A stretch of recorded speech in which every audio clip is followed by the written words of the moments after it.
তো বন্ধুরা, আপনারা দেখছেন যে আমার কাটার এখন যে নাম্বারটা অটোমেটিকলি আপ অ্যান্ড ডাউন করতো সেটা থেমে গেছে। সেটা থেমে যাওয়ার বা সেটা না থামার কারণটা কি হয় আর সেটা কোথার থেকে থামলো, তো দেখতেই পারছেন যে আমার যে লোডার আছে, এই যে লোডার, এই লোডার থেকে কিন্তু 4টি তার এখানে এসেছে।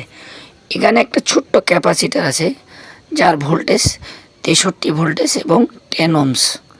তো এই 10 ওহমস 63 ভোল্টের যে দেখাবো আমি, এই ক্যাপাসিটারটি আছে, এই ক্যাপাসিটারটি যদি খারাপ হয়ে যায় সেক্ষেত্রে কিন্তু এই নাম্বার কিন্তু আপ অ্যান্ড ডাউন করতেই থাকে।